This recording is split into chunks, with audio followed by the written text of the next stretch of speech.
All right, so deep in the Swiss Alps, you have this incredible feat of engineering, the Gotthard Road Tunnel. Yeah. But, like, picture this. October 24th, 2001, this, symbol of human ingenuity Right. turns into, like, this raging inferno. Wow. Total chaos, and it just reminds us, like, how fragile safety can be. Yeah, absolutely. And, you all requested a deep dive on this one, so we're going to, break down not just what happened, but why it happened. And, how this thing still echoes in, like, tunnel design, even today. Yeah, it's a story that's, tragic, but also, like, super important to learn from. Totally. So let's set the scene, right? We got two trucks. One's coming from Belgium. It's got, like, textiles and film and stuff. Okay. The other one's Italian. It's packed with tires. Yeah. And, like, they're on this collision course inside the tunnel. Oh, wow. Seems kind of, almost normal until you realize, like, the chain reaction this sets off. Yeah, it's a classic example of how things can, like, totally spiral out of control in an enclosed space like that. For sure. So you've got this initial impact. The Belgian truck hits the tunnel wall. Right. Pretty bad. But then it crashes into this Italian truck driven by a guy named Bruno Saba. Okay. And that's when things get really serious. Oh, I see. So now enter Bruno Saba, right? Our kind of unsung hero in all this. Okay. The whole place is a mess. There's shock, confusion. And he's like yelling for everyone to get out. Wow. Like he just knew, even before the fire really starts, how dangerous this is. That's amazing. Later on, he said, I saw the fire starting, and I knew we had to get out. I started shouting for everyone to turn back.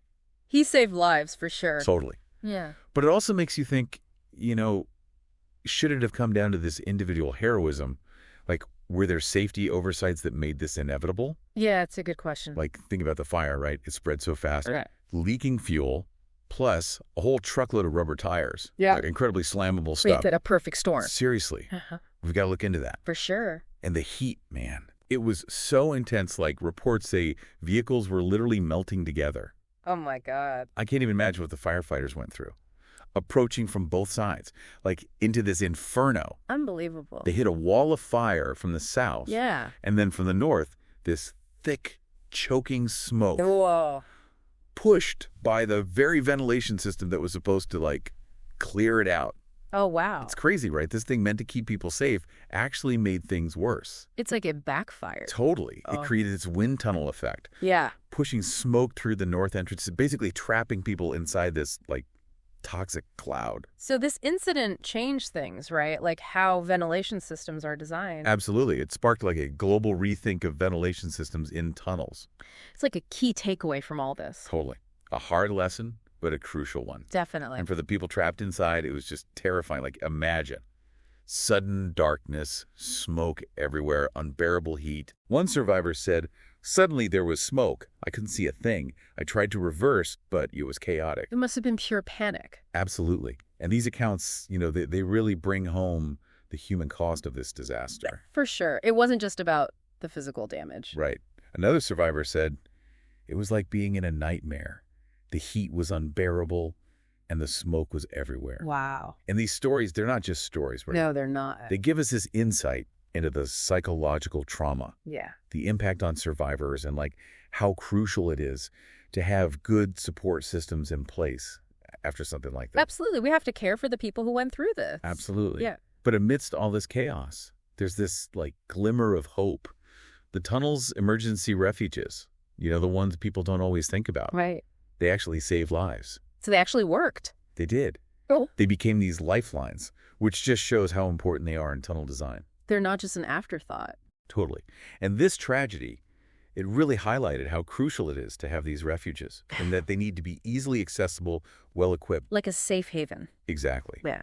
The Gotthard incident, it basically became this catalyst for, like, improving refuge design all over. So they made them better. Yeah, like better visibility, ventilation, communication systems. They really stepped it up. That's good. Yeah. But, tragically, 11 lives were lost, including the driver of that Belgian truck. That's so sad. It's a stark reminder of how fragile life is. It really is. But, from this tragedy came some really valuable lessons. The Gotthard Tunnel fire, it became this turning point in tunnel safety all over the world. That's good to hear. Like they learned from it. They did. It sparked this wave of revisions, improvements everywhere. What happened after, like with the investigation? Oh, they were really thorough. uncovered issues with the fire detection systems, communication protocols, even how emergency responders coordinated. Wow, so it's a whole system failure. Kind of, yeah. And those findings, they led to this massive overhaul of safety regulations, not just in Switzerland, but like internationally. Makes sense. Yep. So what were some of the changes they made? Well, one of the big things was technology. Oh, interesting. Like this incident really pushed the development of more advanced fire detection systems. I see. They started using more heat-resistant materials in tunnel construction. To prevent the spread of fire. Exactly. And they improved the communication networks inside tunnels so emergency responders could coordinate better. That's so important. Yeah, it really was a turning point. Wow. Makes you think, even in these seemingly super controlled environments, Yeah. there's always room to improve when it comes to safety. For sure. Like, you can never be too careful. Right. And the Gotthard Tunnel fire, it's this powerful reminder that complacency just doesn't cut it when it comes to safety protocols. I agree. Like, we have to keep learning, adapting, and investing in these new technologies so hopefully we can prevent future tragedies. It leaves us with this question, though, how can we take these hard lessons from Gotthard and apply them to other crucial infrastructure? Yeah, like how do we make sure other tunnels, bridges, all that are safe? Exactly. How do we ensure the safety of the people who rely on these things every single day? It's something to think about. Definitely. It's a responsibility we all share.